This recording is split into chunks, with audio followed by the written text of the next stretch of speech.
बात कर ले। हाय जी, हेमंत कुमार नायक। आज हम लोग GATE chemical engineering previous year question करेंगे, जिसमें मैं प्लांट डिजाइन एंड इकोनॉमिक्स का टॉपिक आपको बताऊंगा। जिसमें दो गेट 2018 से लेकर के 2017 तक का जो भी क्वेश्चन है प्लांट डिजाइन एंड इकोनॉमिक्स का, उसको हम लोग उसको सॉल्यूशन देखेंगे और उसका क्वेश्चन को कैसे बनाना है, उसको आंसर को देखेंगे। ठीक है, तो अभी मैं स्क्रीन शेयर कर रहा हूँ। उसके बाद क्वेश्चन 1 to लेकर 10 तक इसकी स्टडी करना है।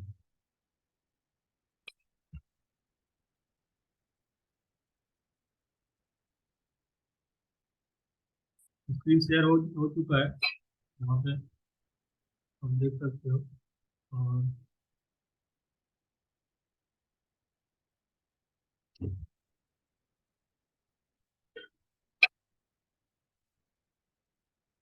व्हाइट बोर्ड लेते हैं।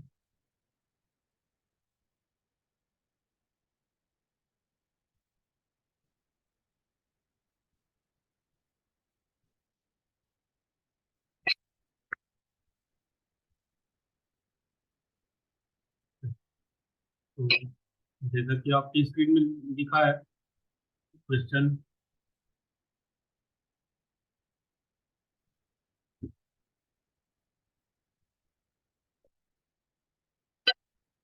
क्वेश्चन नंबर 26 को देखेंगे। केमिकल रिएक्शन इंजीनियरिंग का है। ठीक है, तो इसमें लिखा है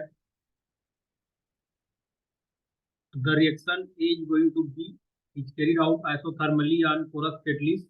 The intrinsic reaction rate is KCA square, where K is the rate constant and CA is the concentration of A। ठीक है, तो ये रिएक्शन रेट दिया हुआ है, उसको क्या KCA स्क्वायर। और उसके बाद क्या पूछा है, जहाँ पे के है वो रेट कांस्टेंट है और सी ए है concentration of A. If the reaction is strongly core diffusion control. तो रिएक्शन पूछा क्या है, स्ट्रांगली कोर डिफ्यूजन कंट्रोल है। उस केस में हमें बताना है observed order of the reaction. Order of reaction बताना है, तो उसके लिए हमें जनरल जो रेट इक्वेशन होता है वो पता है। आर होता है ए सी ए एन माइनस 1/2। ठीक है, तो इसका में दिया क्या है, R is equal to A C square. तो यहाँ से n-1/2 इक्वल टू हो जाएगा 2।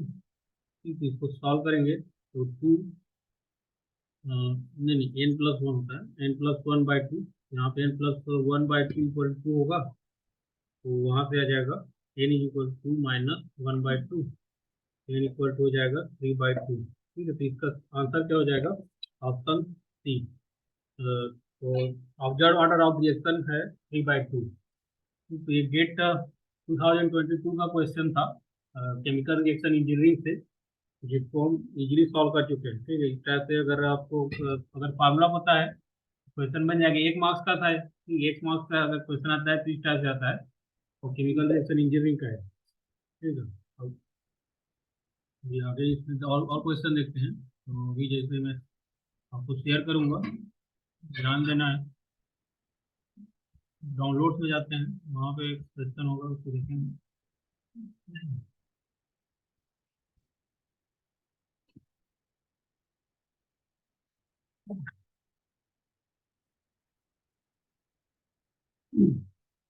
तो यहाँ पे आप देख सकते हो गेट 2018, जो कि प्रीवियस ईयर में आया हुआ क्वेश्चन है प्लांट डिजाइन एंड इकोनॉमिक्स का। उससे 4 to 5 मार्क्स क्वेश्चन आते हैं। ठीक है, तो इसीलिए प्लांट डिजाइन एंड इकोनॉमिक्स का वेटेज अच्छा होता है। तो उसमें आपको 2 क्वेश्चन 2 मार्क्स के, एक क्वेश्चन 1 मार्क्स, तो मतलब ना 4 to 5 मार्क्स के आपको देखने को मिलेंगे। तो गेट 2018 का पहला क्वेश्चन अभी देखते हैं, उसको मैं पढ़ रहा हूँ, तो उसके बाद उसको सोल्यूशन डिस्कस करेंगे। ठीक, तो क्वेश्चन क्या है, the total and total fix charge, total fix charge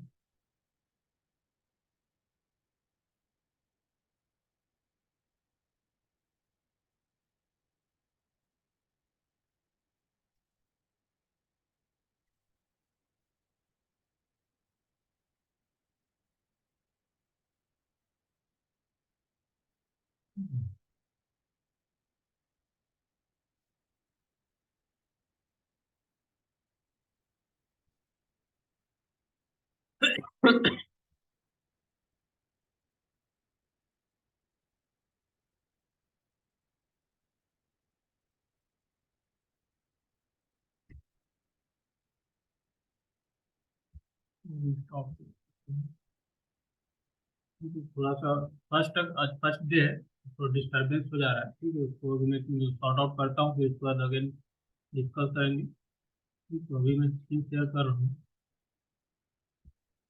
ठीक है, तो अभी गेट 2018 का प्लान डिजाइन एंड इकोनॉमिक्स का क्वेश्चन है आपके सामने। तो ये बोला है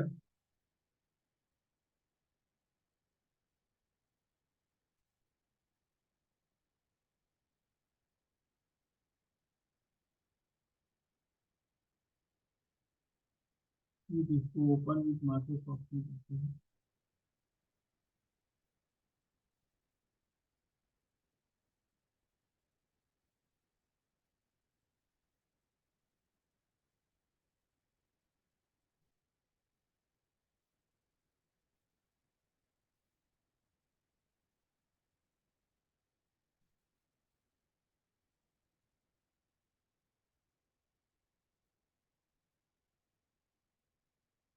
ठीक है, तो स्टॉप शेयर करके शेयर करेंगे,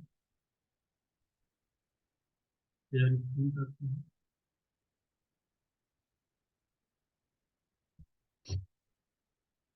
ठीक, तो आप देख सकते हो यहाँ पे अभी सही हो गया है।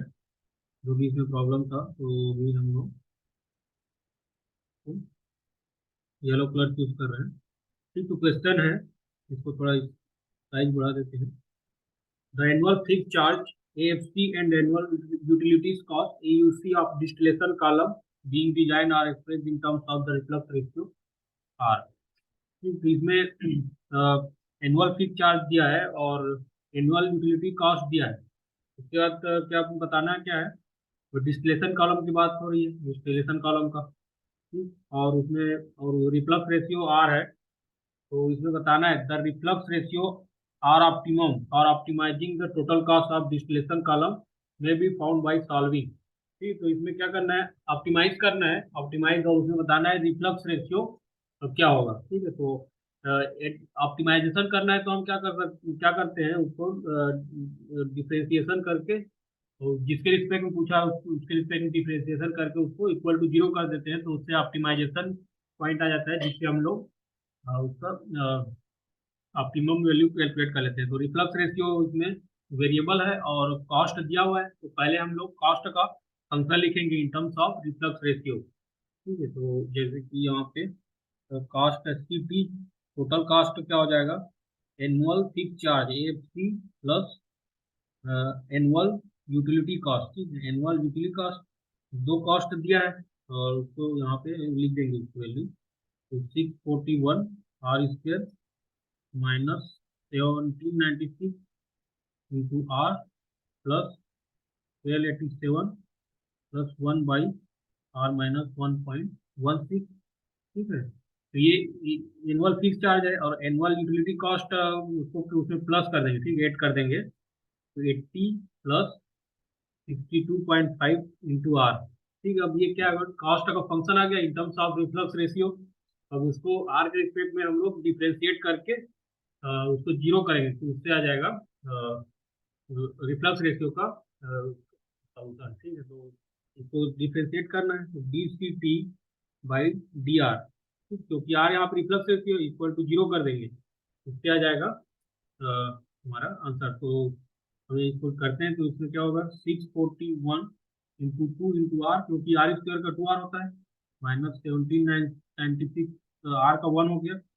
ठीक है, तो ये कांस्टेंट है तो जीरो, और ये ऊपर चला जाता है तो क्या हो जाएगा, प्लस आर माइनस 1.16, और 1 का जीरो होता है और माइनस में आता है, माइनस हो जाएगा 1 इंटू आर माइनस 1.16 का डिफ्रेंशिएट करेंगे तो 1 आएगा। ठीक है, तो नीचे में आ जाएगा आर माइनस 1.16 का स्क्वायर। ठीक, ये पहला टर्म का, दूसरा का अगर डिफ्रेंशिएशन करेंगे तो 80 का जीरो होगा और इसका 62.5। ठीक है, तो दोनों को सॉल्व करके ऑप्शन को मैच करते हैं, तो इसमें कौन सा सही होगा, क्योंकि 641 को 2 से डिवाइड मल्टीप्लाई करेंगे तो 2 1 जो 1, 8 1282, ठीक है। तो यहाँ पे ऑप्शन बी को देखते हैं, 1282 आर ऑप्टिमम। अगर इसको जीरो करते हो ऑप्टिमम हो जाएगा। और उसके बाद क्या है, -1796 इसमें भी है, उसका 62.5 है। माइनस में आ रहा है 1 और -1/1.16 का स्क्वायर। तो इसमें करेक्ट आंसर होगा option B. Option B is the correct answer for this question, ठीक है। तो ये प्लान डिजाइन इन इकोनॉमिक्स का बढ़िया क्वेश्चन है। इससे इस टाइप के क्वेश्चन नेक्स्ट ईयर में भी आ सकते हैं, ठीक है। तो इससे क्या करना है, जो कॉस्ट दिया है उसको दोनों को ऐड करना है, फिर उसको जिसके फंक्शन दिया है उसके रिस्पेक्ट में डिफरेंशिएशन करके उसको ऑप्टिमाइज करने के लिए इक्वल टू जीरो करेंगे, तो वहां से आ जाएगा आर ऑप्टिमम के लिए इक्वेशन। तो इसका करेक्ट आंसर है ऑप्शन नंबर बी, ठीक है। अगला क्वेश्चन देखते हैं, next question.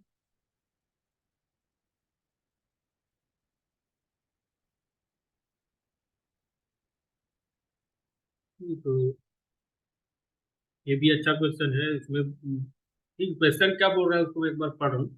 In the year 2005 the cost of a shell and tube heat exchanger with 68 metre square heat transfer area was rupees 12.6 lakh. Chemical engineering index for cost in 2005 was 509.4 and now the index is 575.4, ठीक है। Based on index of 0.6 for capacity scaling the present cost in lakhs of rupees of a similar heat exchanger having 100 metre square heat transfer area is estimated to be, ठीक है। तो इसमें cost index और capacity ratio उसका 6/10 rule वाला है, ठीक है। इसमें जब डिफरेंट ईयर में हमें कॉस्ट निकालना होता है और cost index and capacity ratio दिया रहता है, तो उसके इसमें उसका कॉस्ट निकालना है डिफरेंट ईयर में, ठीक है। तो बढ़िया क्वेश्चन है, ठीक है। इसके लिए क्या होता है, फार्मूला होता है, जैसे कॉस्ट इन एनी ईयर, मान लो वन वन ईयर में है, और कॉस्ट इन सेकंड ईयर, इसके लिए जो इंडेक्स दिया रहता है, cost index of one, cost index of two into capacity. Capacity को ये से लिखते हैं, capacity of year one, capacity of year two, और 6/10 रूल है तो 0.6, ठीक। ये फार्मूला आपको रिमेम्बर करना है।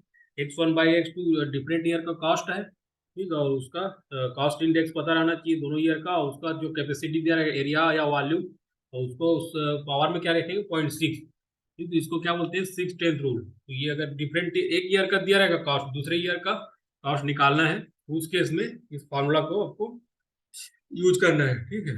तो अभी देखते हैं इसमें जो डेटा दिया है उसको अलग अलग लिख लेते हैं, फिर उसके बाद सॉल्व करेंगे। तो इन द ईयर 2005 उस समय क्या था, कॉस्ट 12.6 लाख, ठीक। तो उसको लिखेंगे यहाँ पे, लिखते हैं। तो ठीक है, तो पहले क्या था 12.6 था, उसके बाद नेक्स्ट जब भी पूछा है उसको इसको एज्यूम कर लेते हैं x2। उसके बाद जब 2005 है ईयर, उस समय जो कॉस्ट इंडेक्स था, the chemical engineering index for cost in 2005 was 509.4, ठीक है। 509.4 का 509.4 divided by cost index, index is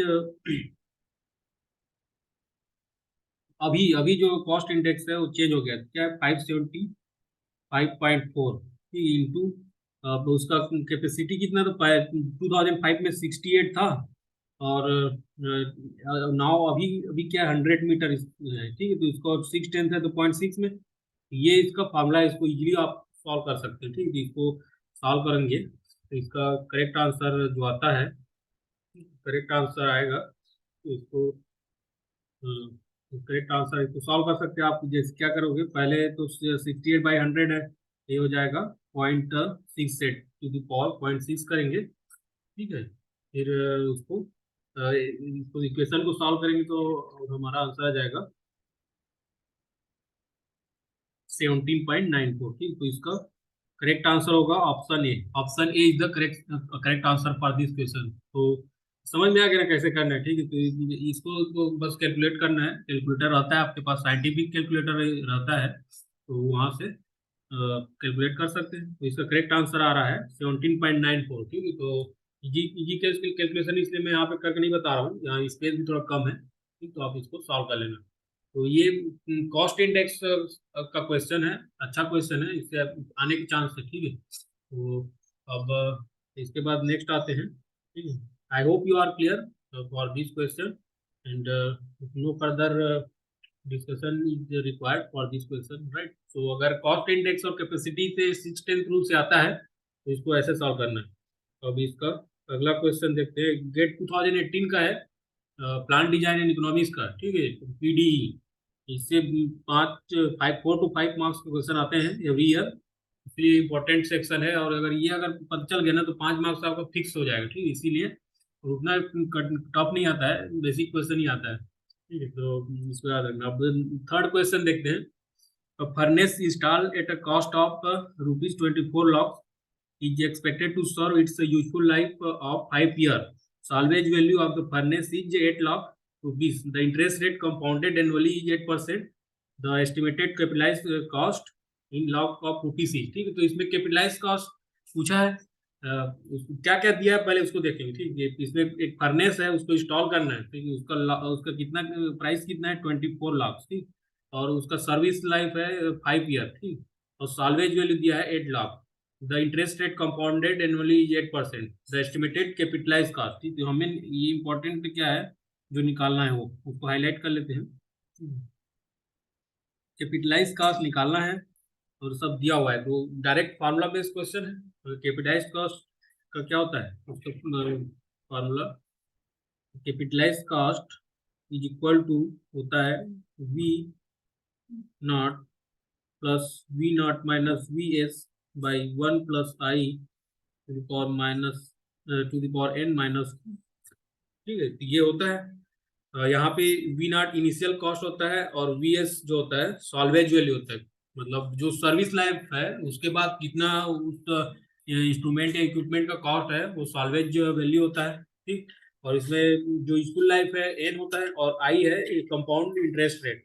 ये फॉर्मूला है कैपिटलाइज का, डायरेक्ट इससे क्वेश्चन आया हुआ है, ठीक। तो अब इसमें वैल्यू रखेंगे, तो मैं बताया ही था आपको, इसमें जो जो दिया है उसके एक बार और देख लो।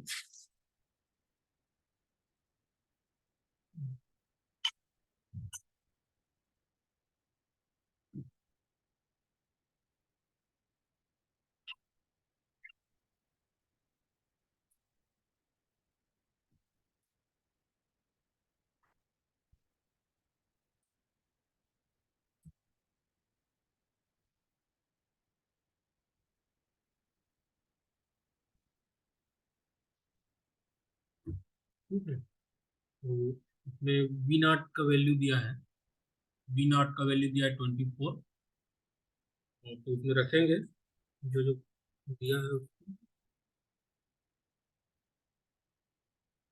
तो वी नॉट है 24, 24 प्लस 24 माइनस वी एस है, तो वी एस है आपका, नीचे लिख दिया हूँ, ऊपर जाते हैं। वी एस है 8, V S is 8 and 1 plus I is हमारा 5% है, ठीक है। 5% इंटरेस्ट रेट है, देख लीजिए कितना है, 5% है या नहीं नहीं 8% है, तो 8% है तो मतलब 0.08 आ जाएगा। तो यहाँ पे आ जाएगा 0.08, और इसमें सर्विस लाइफ 5 - 1। तो अब इसको आप इजीली आप कैलकुलेटर से सॉल्व कर लेना, ठीक है। 24 प्लस 24 माइनस 8, तो इसको फर्दर सॉल्व करेंगे तो कैपिटलाइज कॉस्ट आ जाएगा 24 प्लस 24 में 8 माइनस करना है तो ये 16 हो जाएगा, और 1.08 और 5 - 1, ठीक। इसको आप सॉल्व करोगे तो आपका आंसर आ जाएगा 58, 58.09, ठीक है। Capitalised cost for this question come out to be 58.09 lakh, ठीक है, रुपीस में, ठीक है। तो ये इस टाइप से इसको सॉल्व करना है। तो कैपिटलाइज कॉस्ट इंपॉर्टेंट कॉन्सेप्ट है, उससे क्वेश्चन आते हैं, इसीलिए मैं यहाँ पे स्टार मार्क कर देता हूँ इसको, आपको इसको रिमेम्बर करना है। Capitalise cost equal to V nought plus V nought minus V S by 1 plus I to the power n - 1, जहाँ पे आई इसका इंटरेस्ट रेट होता है, एन उसका इक्वल लाइफ होता है जो भी इक्विपमेंट है उसका, ठीक है। और वी नॉट इनिशियल कॉस्ट है और वी एस जो है सॉल्वेज वैल्यू, ठीक, तो इस टाइप से अगर कैपिटलाइज का से आता है तो इजीली सॉल्व कर सकते हो। ठीक, तो फार्मूला रिमेम्बर करना है। अब चौथा क्वेश्चन देखते हैं, नेक्स्ट क्वेश्चन। ठीक है, चौथा क्वेश्चन आते हैं। The cost of a new pump including installation is 24,000 rupees. ठीक है, तो पहला स्टेटमेंट है। अब उसके बाद बोल रहा है the pump has a useful life of 10 years, its salvage value is 4,000 rupees. Assuming straight line depreciation, the book value of the pump at the end of fourth year rounded to the nearest integer. ठीक, तो क्या क्या क्या पूछ रहा है पहले वो देख लेते हैं। तो इसमें बुक वैल्यू पूछा है, जो पंप है ठीक है उसका बुक वैल्यू कितना होगा आफ्टर 4 ईयर, और उसका the cost of new pump, नया पंप लिया गया है उसका कॉस्ट है 24,000 रुपीज। द पंप है जो useful life of 10 year, 10 year उसका यूजफुल लाइफ है, तो एन इक्वल टू 10 हो गया, और वी नॉट इक्वल टू हो गया 24,000। तो ये 1 मार्क्स का क्वेश्चन है 2017 का, गेट 2017। अब हम आ गए हैं गेट 2017 में।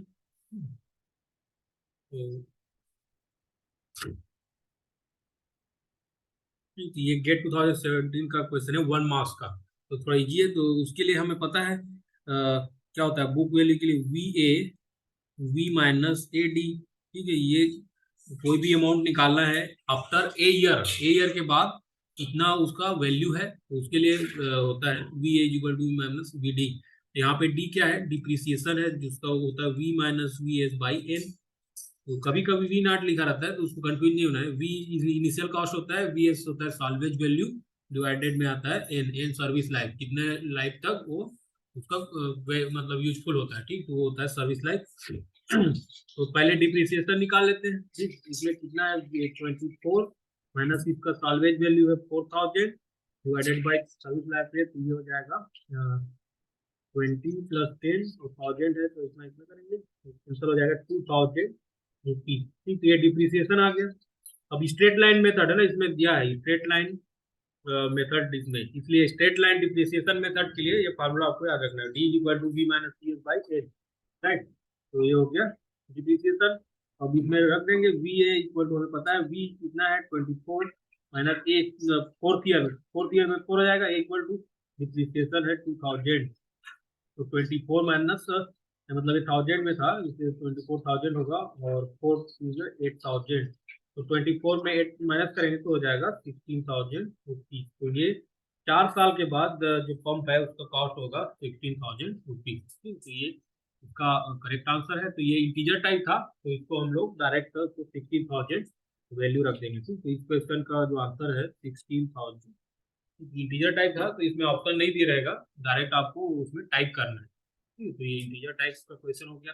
अब नेक्स्ट क्वेश्चन है हमारे पास, पांचवा क्वेश्चन, जो कि यहाँ पे सामने है आपका। तो थोड़ा इसको रफ कर लेते हैं, इरेज कर लेते हैं, क्योंकि बहुत सारा हो गया।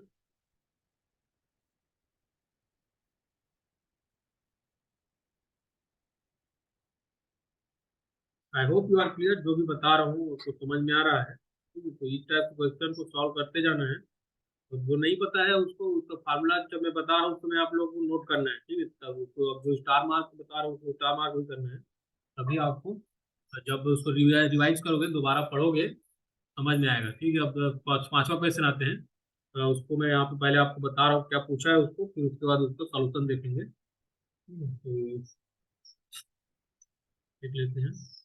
ठीक, क्वेश्चन पूछ रहा है अ बॉन्ड है जब maturity value of 20,000 rupees at the end of 4 year, the interest is compounded at the rate of 5% per year, the initial investment to be made rounded to the integer nearest integer ई। ठीक, ये 2 marks का question है, और ये भी मतलब basic question ही है। इसमें पूछा क्या है, एक बॉन्ड है उसका मैच्योरिटी वैल्यू है, मतलब जो उसका टाइम मैच्योर होने का मतलब कितने टाइम बाद, तो कुछ टाइम के बाद 20,000 रुपीज उसका मैच्योरिटी वैल्यू है, और eight the end of 4 year, ठीक 4 साल के बाद। ठीक है, उसको कितना भी जमा किया है उसको 4 साल बाद जितना मैच्योरिटी वैल्यू है 20,000, the interest is compounded at the rate of 5% per year. ठीक है, 5% पर ईयर उसका इंटरेस्ट है। The initial investment to be made, कितना है उसका इनिशियल अमाउंट उसमें इन्वेस्ट किया गया है। तो ये सिंपल क्वेश्चन है, ये तो आपको पता ही है, ये कंपाउंड इंटरेस्ट का है। तो फ्यूचर वैल्यू है मतलब क्या होता है, अमाउंट इक्वल टू होता है इसमें समझ में आया ना क्या है, इसमें मेच्योरिटी वैल्यू दिया है, मतलब जैसे 4 साल है, 4 साल के बाद 20,000 उसका अमाउंट हो रहा है, और इंटरेस्ट उसका दिया है 5%। तो इनिशियल कितना उसमें इन्वेस्ट किया तो वो बताना है। उसके लिए हमें पता है जब कंपाउंड इंटरेस्ट वाला रहता है तो amount is equal to P one plus I power में एन। ये इस फॉर्मूला का यूज करेंगे। तो ये दो मार्क्स का था, इजी क्वेश्चन था। ठीक, तो ये अगर आपको ये तो पता ही रहता है सब, इसमें simple interest and compound interest class 10 12 में पढ़ते हैं, उसमें भी पता रहता है। ठीक, इसीलिए अगर इस टाइप क्वेश्चन आता है तो बस आपको कॉन्सेप्ट समझना है क्या पूछा है। ठीक? तो ये अमाउंट हो जाएगा, अमाउंट मतलब 4 साल के बाद कितना हो रहा है 20,000। और इनिशियल इसमें पी जो है प्रिंसिपल अमाउंट मतलब इनिशियल कितना था वो पूछा है, तो यही इसका क्वेश्चन पूछा गया। और उसमें आई दिया 5%, तो 0.05 हो गया। और टाइम कितना है 4। ठीक, इसको आप सॉल्व करेंगे तो इसको क्या पी इक्वल हो जाएगा 20,000 बाई 1.05 टू पावर 4। ठीक है, पी आ जाएगा यहाँ से। तो इसको 20,000 बाई 1.05 पावर में 4 करेंगे तो ये आपका आ जाता है 16,454। ठीक, ये इसका इनिशियल इन्वेस्टमेंट या प्रेजेंट वैल्यू मतलब इनिशियल इन्वेस्टमेंट प्रिंसिपल अमाउंट है इतना है। ठीक, तो इसको सॉल्व कर सकते हो कैलकुलेटर में, साइंटिफिक कैलकुलेटर अवेलेबल रहता है। 20,000 बाई 1.05 टू द पावर में 4। इसको सॉल्व करने के बाद इसका आ जाएगा 16,454। ठीक है, तो यहाँ पे लिख दिया, इसका आंसर हो जाएगा 16,454। तो ये इंटीजर टाइप था, डायरेक्ट इसको आपको टाइप करना है, इसमें ऑप्शन नहीं दिया रहेगा। ठीक है, तो एक होता है एक मल्टीपल करेक्ट, मल्टीपल सेलेक्ट भी आता है, सिंगल करेक्ट क्वेश्चन आएगा, या तो फिर इंटीजर टाइप में इसको आपको टाइप करना होगा। ठीक है, तो ये पांचवा क्वेश्चन का सॉल्यूशन है। अब इसको इरेज कर देते हैं, इसको इरेज। इसके बाद अगला क्वेश्चन देखेंगे, क्वेश्चन नंबर 5।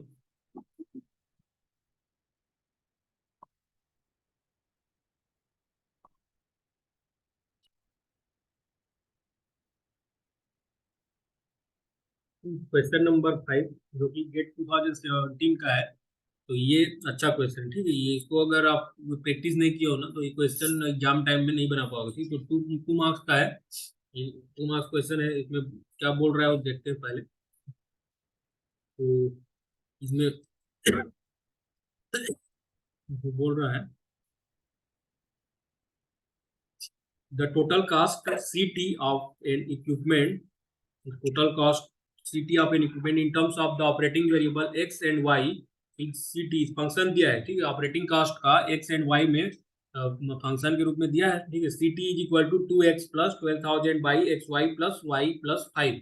उसके बाद पूछा क्या है, the optimal value of CT, optimal value of CT rounded to 1 decimal place की, 1 डेसिमल प्लेस में आपको इसको बताना है। ठीक है, इसको थोड़ा ट्राई करो, 1 मिनट का ट्राई करोगे, उसके बाद अगर नहीं समझ में आए तो बताओ। ठीक है,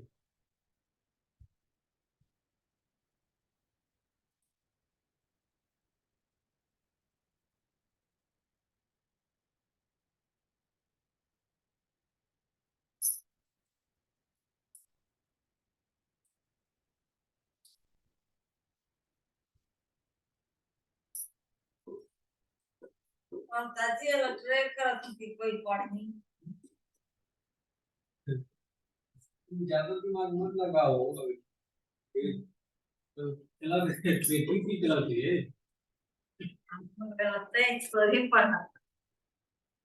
करके भेजियो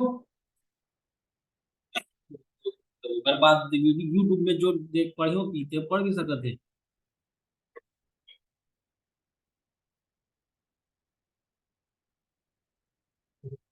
1 मिनट हो गया है। I hope you have solve question. ठीक है, कम एटलीस्ट कम से कम इसको ट्राई किए होगे। ठीक है, तो ये अच्छा क्वेश्चन है, इस टाइप से इस बार भी आ सकता है। ठीक, तो ऑप्टिमल वैल्यू ऑफ CT मतलब ऑप्टिमाइजेशन का क्वेश्चन है, जिसमें क्या करते हैं, डिफ्रेंशिएट करते हैं। CT कॉस्ट, CT जो है वो एक्स और वाई के रिस्पेक्ट में दिया हुआ है। ठीक, तो 2 बार डिफ्रेंशिएशन करके उसको इक्वेट कर देंगे 0 से, वहां से एक्स और वाई के बीच में रिलेशन आ जाएगा, फिर उसको यहाँ पे पुट कर देंगे ओरिजिनल इक्वेशन। ठीक है, इस इक्वेशन पे तो पहला इन टर्म्स ऑफ एक्स के रिस्पेक्ट में इसको डिफ्रेंशिएट कर देते हैं, dCT बाई dx। इसको 0 करेंगे तो वहां से आ जाएगा, जैसे इसमें 2x का 2 होगा प्लस 12,000 वाई इसमें क्या कांस्टेंट है तो वैसा हो जाएगा। 1/x का क्या होता है, -1/x स्क्वायर, डिफरेंशिएशन करेंगे तो अब y कांस्टेंट है तो ये 0 हो गया, प्लस 5 0 है तो इसको 0 से इक्वेट कर देंगे, तो यहाँ से आ जाएगा 1 is equal to 6000 by Y X square. ठीक है, 1 is equal to 6000 by Y X square. तो ये इक्वेशन आ गया, तो कि 2 से कैंसिल हो जाएगा वो। अब इसको विद रिस्पेक्ट टू वाई के साथ भी डिफ्रेंसिएशन करना है, तो इक्वल 0 कर देंगे। तो उस केस में क्या हो जाएगा, 2 x 0 plus 12,000 by x constant हो गया, तो माइनस में आएगा 1 बाई वाई स्क्वायर। ठीक है, प्लस 1 हो जाएगा क्योंकि y का 1 होगा, इक्वल टू 0 कर देंगे, तो यहाँ से हमारे पास आ गया 12,000 is equal to X Y square.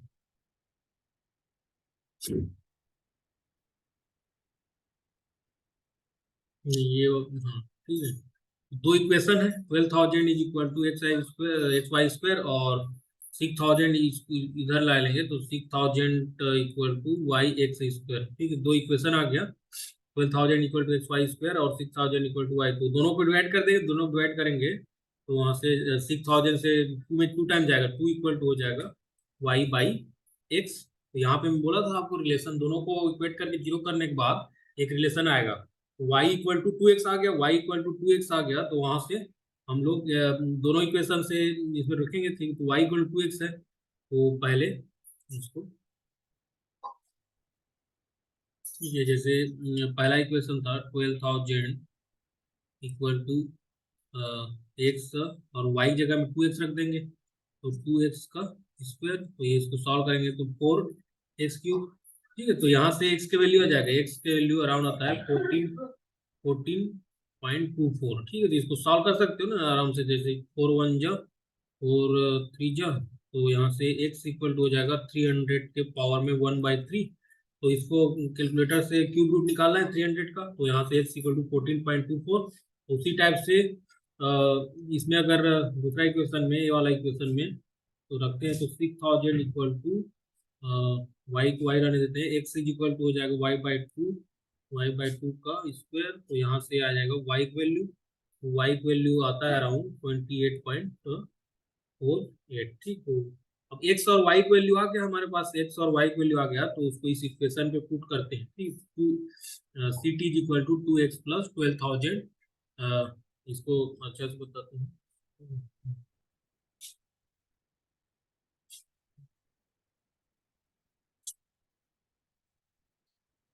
ठीक है, जैसे सी टी है, सी टी इक्वल टू, ठीक, तो ये 2x है, एक्स के जगह में रख देंगे 14.28 प्लस 12,000 एक्स का 14.28, और वाई को एक जगह में रख देंगे 28.48 प्लस 28.48 प्लस 5। राइट, तो आपको मैं जो बताया वो पता चल गया ना कैसे करना है। ठीक है, अब इसमें बस वैल्यू रखेंगे, तो वैल्यू आपको इसको पुट करोगे, तो वैल्यू पुट करने के बाद जो सीपी है उसका वैल्यू आता है 91.53। ठीक है, तो सीपी आपका आ जाएगा 91.53। तो इंटीजर टाइप का क्वेश्चन था, तो इसका क्या बोला है, the optimal value of CT rounded to one decimal place. ठीक है, वन डेसिमल प्लेस मतलब 91.5। तो इस क्वेश्चन का आ गया जो ऑप्टिमल कॉस्ट सीटी इज इक्वल टू 91.5। ठीक, तो अच्छा क्वेश्चन था ना। आपको पहले दो, मतलब जो क्वेश्चन इक्वेशन दिया है वो दो वेरिएबल है, दोनों वेरिएबल के रिस्पेक्ट में डिफरेंशिएट करके जीरो कर देंगे, क्योंकि इसमें ऑप्टिमम वैल्यू पूछा है। तो इन केस ऑफ ऑप्टिमाइजेशन हम जो वेरिएबल रहता है उसके रिस्पेक्ट में डिफरेंशिएट करके उसको इक्वल टू जीरो करते हैं, तो वहां से एक इक्वेशन आता है, फिर सॉल्व करने के बाद जो वैल्यू आता है उसको पुट करना है ओरिजिनल इक्वेशन में, तो वहां से आएगा सी टी। तो C T comes out to be 91.5 पर। ठीक, तो ये हो गया। अब अभी फिर अगला और भी क्वेश्चन करते हैं, तो उसको नेक्स्ट पीडीएफ में अभी तो ध्यान देना, तो देखते हैं।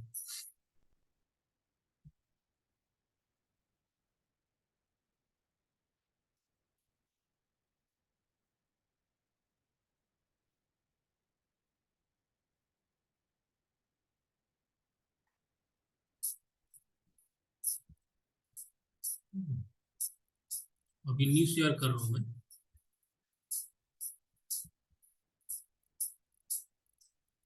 तो 5 क्वेश्चन का सॉल्यूशन देख चुके हैं अभी, और नेक्स्ट जो है उसको भी देखते हैं।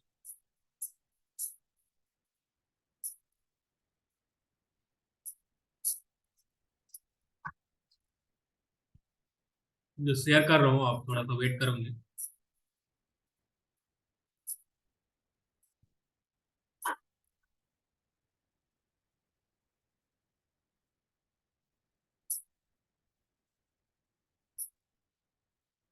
अब शेयर हो गया होगा।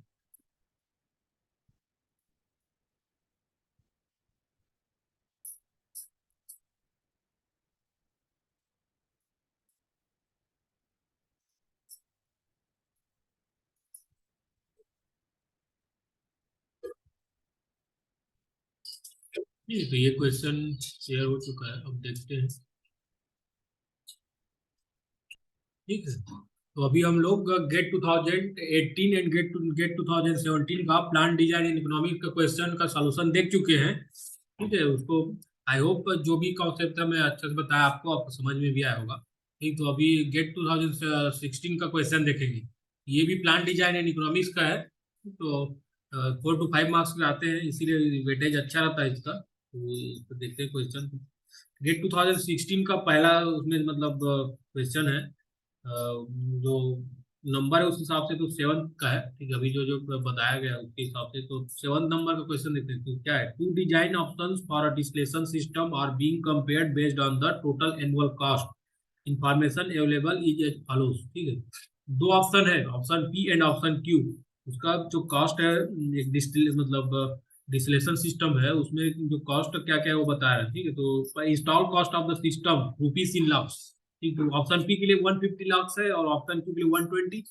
तो अब उसके बाद क्या है, cost of cooling water for condenser rupees in lakh per year, एक एक साल में कितना उसका खर्च हो रहा है उसको बताया। तो इसमें 6 लाख है, और ऑप्शन क्यू के लिए 8 लाख है। कॉस्ट ऑफ स्टीम फॉर रिबॉयलर, ठीक है, रिबॉयलर उसमें यूज होता है ना, डिस्टिलेशन सिस्टम पता ही आपको। ठीक है, कंडेंसर एक रिबॉयलर, तो उसके लिए जो यूटिलिटी कॉस्ट है उसको दिया है 1620। उसके बाद पूछा annual fix charge amount to 12% of the install cost based on the above information what is the total annual cost rupees in lakhs per year। और बेटर ऑप्शन, दो ऑप्शन दिया है, तो उसमें से पहले बताना है कि कौन सा ऑप्शन है वो बेटर है।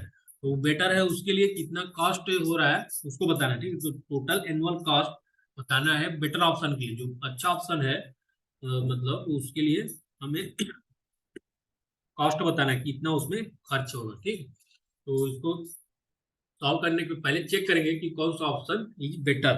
तो इसके लिए क्या करेंगे, जो इंस्टॉल कॉस्ट है वो तो फिक्स है, इसको नहीं देखना होता है। अब हम लोग उससे पहले, लेकिन उसके लिए फिक्स चार्ज कैलकुलेट करना पड़ेगा पहले, क्योंकि कूलिंग वाटर का चार्ज और स्टीम फॉर रिबॉयलर के लिए दिया हुआ है। लेकिन फिक्स चार्ज क्या है, 12% ऑफ द इंस्टॉल कॉस्ट, तो वहां से इंस्टॉल कॉस्ट का यूज हो जाएगा। तो पहला ऑप्शन के लिए, ऑप्शन पी के लिए हम लोग देख रहे हैं, तो उसके लिए 150 इंस्टॉल कॉस्ट है, उसका 12% निकालना है। तो 12% निकालेंगे तो ये जीरो कैंसिल होगा, 5 2 जा 5 4 जा 2 1 जा 2 6 6 18। तो इसका कितना होगा, 6 6 18, तो 18 इसका क्या हो गया, फिक्स चार्ज। इसको ऐड करेंगे, जो टोटल इसमें ऑप्शन पी के लिए टोटल जो कॉस्ट है कितना हो जाएगा, 6 + 16 + 18 हो जाएगा 40 लाख। तो ऑप्शन पी के लिए इतना आ गया 40। अब इसमें इसका इसको भी कैलकुलेट, 120 का 12% निकालेंगे तो एक जीरो कैंसिल हो जाता है, और आ जाएगा 14.4। ठीक है, क्योंकि 12 12 जब 144 नीचे में जीरो है, तो 14.4 में कितना ऐड कर देंगे, 28 में प्लस कर देंगे तो ये हो जाएगा 42.4। तो आप देख सकते हो, तो पहला ऑप्शन पी है उसके लिए 40 लाख आ रहा है, और ऑप्शन क्यू के लिए जो एनुअल चार्ज है, ठीक है, वो कितना आ रहा है, 42.4। तो किसमें कम आ रहा है, 40 लाख उसमें कम खर्च हो रहा है, इसलिए ऑप्शन पी जो है वो बेटर है। Option P is the better option. ठीक है, option P is the better option, और option Q is the not better option. और उसके लिए फिर हमें बताना है कि what is the total annual cost. Total annual cost तो यही हो जाएगा। ठीक, क्योंकि जो इंस्टॉल कॉस्ट है वो एक बार फिक्स होता है, इसलिए हम उसको नहीं देखना है। तो इस केस में जो ऑप्शन पी है वो बेटर है, क्योंकि उसमें जो एनुअल चार्ज है वो कम आ रहा है 40, और ऑप्शन क्यू के लिए 42.4, इसीलिए इसका करेक्ट आंसर होगा ऑप्शन ए। ठीक है, मतलब जो टोटल एनुअल कॉस्ट है वो 40 लाख पर ईयर है। ठीक है, और ऑप्शन बेटर ऑप्शन कौन है, ऑप्शन पी। तो इसका करेक्ट आंसर है option A. Option A that is 40 lakh. ठीक है, तो इस टाइप से अगर क्वेश्चन आते हैं तो इसमें क्या आपको पता करना है कि जो पर ईयर है ना एनुअल चार्ज वो कितना हो रहा है वो। तो पहले से इसमें 6 दिया है 16, और क्वेश्चन में दिया था एनुअल फिक्स चार्ज, क्योंकि एनुअल है तो फिक्स चार्ज निकालने के लिए इंस्टॉल कॉस्ट का 12% कर देंगे, क्योंकि इसमें क्वेश्चन में दिया हुआ था 12%, इसीलिए ऐसा करने के बाद उसको सम करेंगे तो जिसमें कम आ रहा है वो ऑप्शन पी के लिए कम आ रहा है, तो वही क्या बेटर ऑप्शन है, और उसका वैल्यू कितना है 40 लाख। ठीक, तो ये ऑप्शन करेक्ट ऑप्शन हमारा ऑप्शन ए होगा। तो option A is the correct answer for this question. इस टाइप से हम लोग 7 क्वेश्चन डील कर चुके हैं, जो कि एकदम सिंपल इजी वे में बताया गया है। I hope you are clear, you are no doubt. ठीक है, तो नेक्स्ट आते हैं 8वां क्वेश्चन नंबर 8। ये है क्या, डेफिनेशन वाइज बेसिक क्वेश्चन है, इसमें ज़्यादा कैलकुलेशन करना नहीं पड़ेगा। ठीक, तो इसमें क्या है, 8वां क्वेश्चन है, standard pipes of different schedule numbers and standard tubes of different Birmingham wire gauge numbers are available in the market, or a pipe or tube of a given nominal diameter, which one of the following statement is true। ठीक, तो इसमें बताना है कौन सा, 4 statement है option में, उसमें बताना है कि which one of the option is statement is true. ठीक, कौन सा स्टेटमेंट ट्रू है वो बताना है। ठीक, तो इसमें क्या बात क्या हो रहा है, पाइप एंड ट्यूब के बारे में, और उसमें शेड्यूल नंबर और उसका नॉमिनल डायमीटर और जो बर्मिंगम वायर गेज नंबर है, 3 चीजों के बारे में बात हो रहा है। ठीक है, तो स्टैंडर्ड पाइप है, उसमें आपको पहला क्या शेड्यूल नंबर इसके बारे में पता रहना चाहिए, और बर्मिंगम वायर गेज, ये सब क्या है, कोई भी पाइप या ट्यूब के लिए स्पेसिफाई होता है। ठीक है, कितना उसका बर्मिंगम वायर गेज है, कितना उसका शेड्यूल नंबर है, ये हर पाइप के लिए एक स्टैंडर्ड फिक्स वैल्यू रहता है, तो उसके बारे में पूछा है। अब मार्केट में है पाइप या ट्यूब नॉमिनल डायमीटर, जो नॉमिनल डायमीटर होता है, जो क्या होता है, जो उसका, जैसे ये ट्यूब है, ठीक है, ये इसका मतलब डायमीटर है, तो ये ट्यूब है, तो ये क्या होगा, इनर होता है। ठीक है, एक इनर डायमीटर एक आउटर डायमीटर। ठीक, तो जो इनर डायमीटर होता है ना उसी को बोलते हैं उसी को क्या बोलते हैं, आपका नॉमिनल डायमीटर। ठीक, तो नॉमिनल डायमीटर जो होता है वो inner diameter of the tube of pipe होता है। ठीक है, तो उसके बाद इसमें 4 ऑप्शन है। पहला ऑप्शन है wall thickness increases with increase in both the schedule number and Birmingham wire gauge number. तो इसमें वॉल थिकनेस, जो वॉल जो थिकनेस है वो इंक्रीज हो रहा है with increase in schedule number और के साथ तो इंक्रीज होता है, लेकिन बर्मिंगम वायर गेज के साथ इंक्रीज नहीं होता। ठीक है, इसलिए ऑप्शन ए रॉन्ग हो जाएगा। ऑप्शन बी देखते हैं, wall thickness increases with increase in schedule number and decreases with increase in Birmingham wire gauge number. तो ये इसका सही आंसर है, तो option B is the correct answer for this question. इसका जो वॉल थिकनेस होता है ट्यूब का, ठीक है, जैसे ये थिकनेस है कितना थिक है, क्या इंक्रीज होता है विथ इंक्रीज इन शेड्यूल। अगर शेड्यूल नंबर ज्यादा रहेगा उस केस में जो वॉल का थिकनेस है वो ज्यादा होता है। ठीक, ये इसको आपको फैक्ट है, इसको मतलब स्टैंडर्ड होता है, इसको आपको याद रखना है। ठीक, तो अगर क्या शेड्यूल नंबर ज्यादा है किसी पाइप का, उसका क्या होगा, वॉल थिकनेस जो है वो ज्यादा होता है। ठीक, और अगर बर्मिंगम वायर गेज ज्यादा है तो उसका मतलब क्या, वॉल थिकनेस कम होता है, तो इसीलिए इसमें करेक्ट आंसर हो जाएगा wall thickness increases with increase in schedule number and decreases with increase in the Birmingham wire gauge number. अगर BWG नंबर ज्यादा है तो वॉल थिकनेस कम होगा, और शेड्यूल नंबर ज्यादा है तो वॉल थिकनेस ज्यादा होगा। ठीक, तो ये इंपॉर्टेंट होता है कितना ठीक है, वही तो इंपॉर्टेंट होता है पाइप के लिए। ठीक है, कितना ठीक है उसका। ऑप्शन सी क्या है, गलत है। ठीक है, डी भी गलत है। तो हमें अगर शेड्यूल नंबर और Birmingham wire gauge and nominal diameter का क्वेश्चन आता है तो इस कॉन्सेप्ट को थोड़ा सा समझ लेना है। ठीक है, तो उसका मतलब क्या है कि अगर वॉल थिकनेस इंक्रीज कराना है तो हमें शेड्यूल नंबर ज़्यादा करना पड़ेगा और बर्मिंगम वायर गेज कम करना पड़ेगा। ठीक, तो ये क्वेश्चन नंबर 8 का सॉल्यूशन है और उसका कॉन्सेप्ट है उसको मैं बता दिया। अब अगला है question number 9। Question number 9, terms used in the engineering economics have standard definition and interpretation. Which one of the following statement is incorrect? तो 4 ऑप्शन है, उसमें बताना है कि कौन सा ऑप्शन है वो इनकरेक्ट है। ठीक, तो ये इनकरेक्ट वाला है, ये भी क्या 1 मार्क्स का क्वेश्चन है, 1 मार्क्स क्वेश्चन। ठीक, तो ये अच्छा क्वेश्चन है। ठीक, तो पहला ऑप्शन है the profitability measure return on investment does not consider the time value of money. Time only जो प्रॉफिटेबिलिटी मेजर होता है रिटर्न ऑन इन्वेस्टमेंट, वो क्या होता है, not consider the time value of money. तो ये करेक्ट है। Return on investment profitability, profit निकालने के लिए रिटर्न ऑन इन्वेस्टमेंट एक मेथड होता है, वो क्या टाइम वैल्यू को कंसिडर नहीं करता। तो ये करेक्ट है, ठीक, क्योंकि in case of return on investment हम लोग टाइम का फैक्टर को कंसिडर नहीं करते, कितने टाइम के लिए उसका कैलकुलेट करना है उसको, उसमें इम्पोर्टेंट नहीं होता, इसलिए उसको कंसिडर नहीं करना होता है। ये तो इसमें क्या हो गया, करेक्ट है, ये करेक्ट है, तो इसका आंसर नहीं होगा। अब उसके बाद कॉस्ट इंडेक्स की बात हो रही है। Cost index is an index value और given the showing the cost at that time relative to certain base time. तो अलग अलग टाइम के लिए कॉस्ट इंडेक्स होता है, तो ये तो पता है, ठीक है, ये सही है, ये भी सही है इसका, इसका मतलब करेक्ट आंसर नहीं होगा। तो उसके बाद 6/10 रूल फैक्टर, जो कि पहले मैं बताया था, ठीक, तो ये भी जो इक्विपमेंट है उसको अलग अलग कैपेसिटी का एक उसको कॉस्ट निकालना है, उस केस में ये होता है। तो the 6/10 factor rule is used to estimate the cost of equipment from the cost of a similar equipment with different capacity. ठीक, सिमिलर इक्विपमेंट है लेकिन कैपेसिटी अलग है, उस केस के लिए हम लोग कॉस्ट इंडेक्स का यूज करते हैं और उससे क्या होगा, इक्विपमेंट का कॉस्ट निकाला जाता है। तो ये तो सही है, स्टेटमेंट इज सही, तो ये करेक्ट है, इसलिए ये इसका आंसर नहीं होगा। तो ए बी सी जो स्टेटमेंट है वो सही है, तो इसमें इनकरेक्ट कौन सा है, इनकरेक्ट ऐसे ही ऑप्शन डी हो जाएगा, लेकिन उसको एक बार पढ़ लेते हैं, ठीक, क्या बोल रहा है। तो payback period is calculated based on the payback time for the sum of the fixed and the working capital investment. तो पे बैक पीरियड है, पे बैक पीरियड मतलब क्या होता है, कितने टाइम के बाद हम लोग उसको पे करने के लिए अमाउंट कलेक्ट कर लेंगे, वो पे बैक पीरियड होता है। मतलब शुरू में जितना किया गया था, तो कितने टाइम बाद उतना फिर जितना मतलब इन्वेस्ट किया गया था ना, उतना कितने टाइम बाद मिल रहा है, वो होता है पे बैक पीरियड।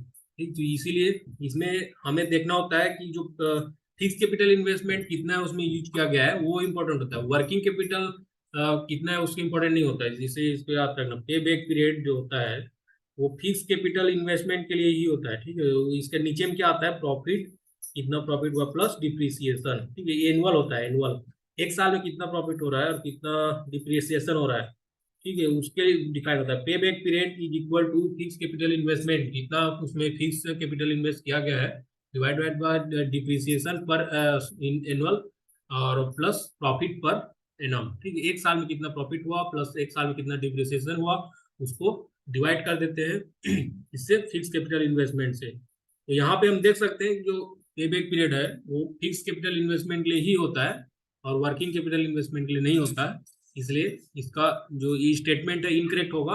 और इस क्वेश्चन के लिए जो सही आंसर होगा वो option D, option D is the correct answer for this question. ठीक, तो इस क्वेश्चन के माध्यम से हम लोग बहुत सारे कॉन्सेप्ट सीखे हैं, तो अगर नेक्स्ट में जब भी क्वेश्चन आएगा तो इसको आपको ध्यान रखना है। अब आज के सेशन के लिए लास्ट क्वेश्चन है जो कि क्वेश्चन नंबर 10 है, और ये क्या है, गेट 2016 का प्रीवियस ईयर का क्वेश्चन है, प्लान डिजाइन एंड इकोनॉमिक्स से। तो उसको हम लोग अभी देखते हैं। पहले इसको थोड़ा इरेज कर देता हूँ।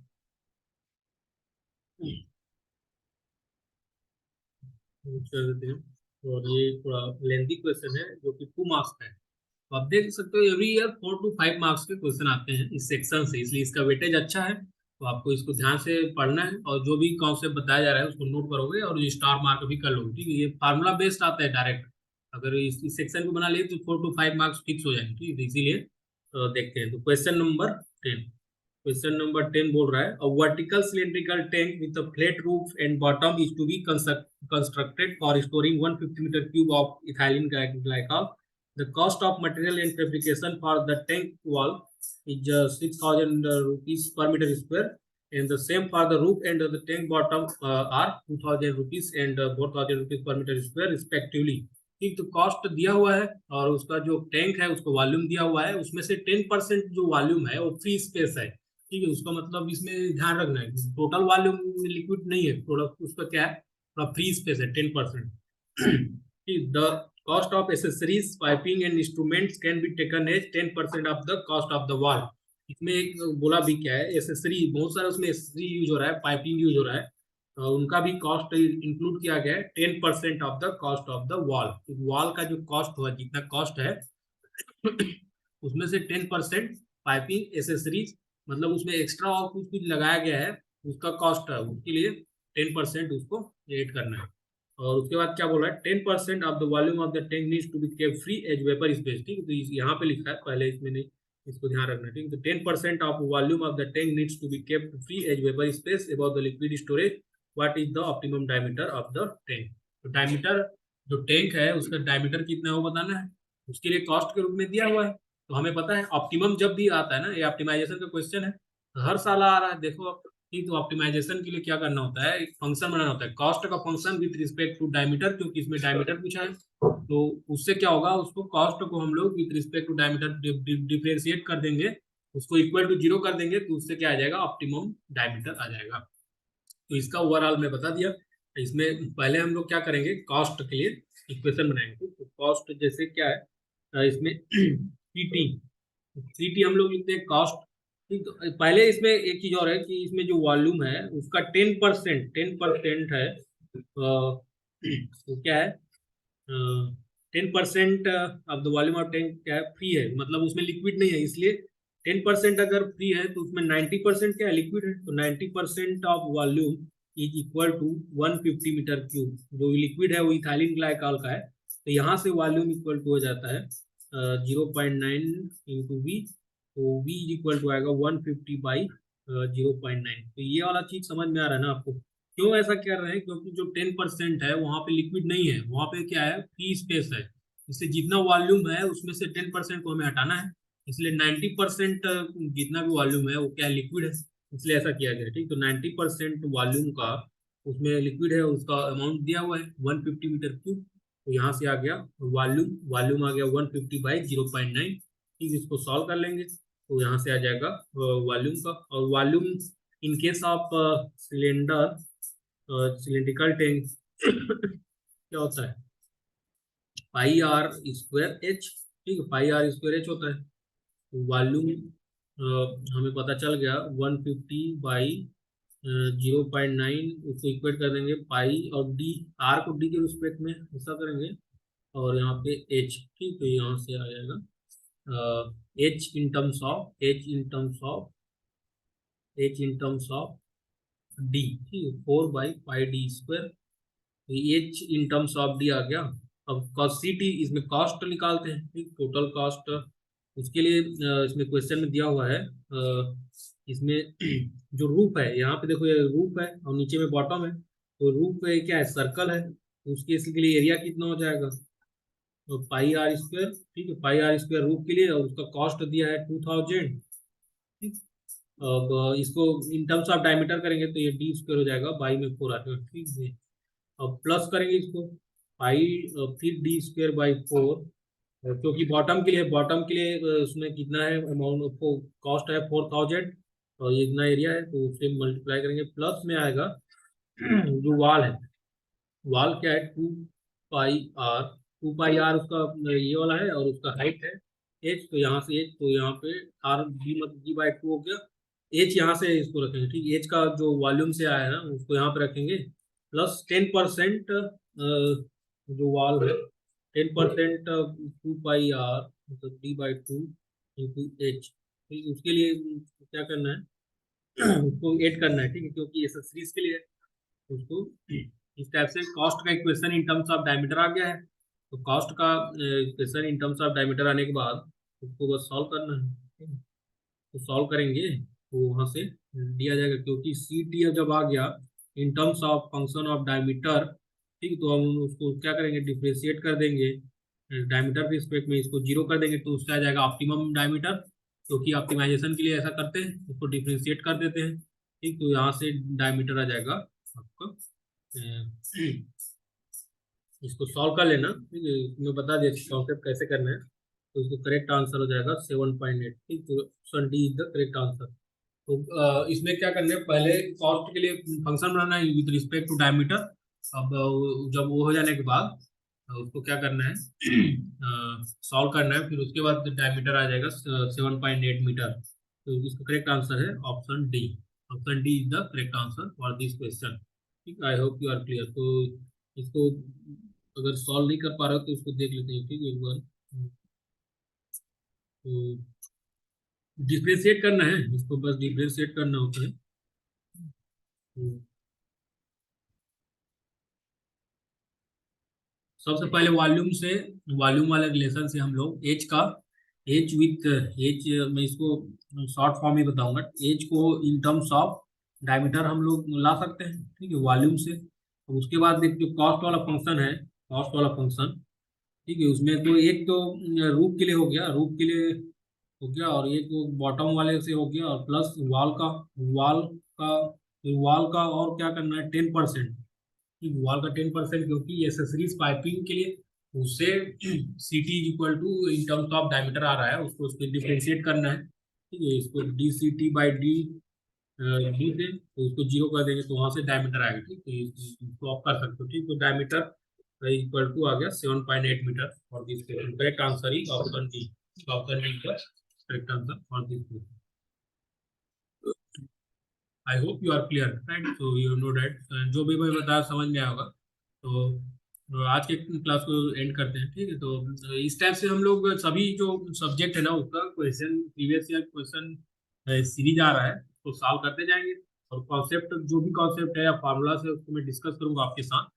और आपका जो समझ नहीं आ रहा है, जो पता नहीं है, उसको नोट करते जाना, ठीक है। जो डाउट रहेगा उसको कमेंट सेक्शन में आप लोग कमेंट करोगे, जिससे कि मैं उसका फर्दर उसको डाउट क्लियर करूंगा और सॉल्यूशन बताऊंगा। Thank you guys for being here. Now I'm stopping here. We are in full screen, right? So light का इशू है, थोड़ा क्लियर नहीं आया होगा, उसको ध्यान देना नहीं है। आपको जो बताया जा रहा है उसको ध्यान से समझना है और क्वेश्चन को सॉल्व करोगे, ठीक है। तो अभी आज की क्लास को एंड करते हैं।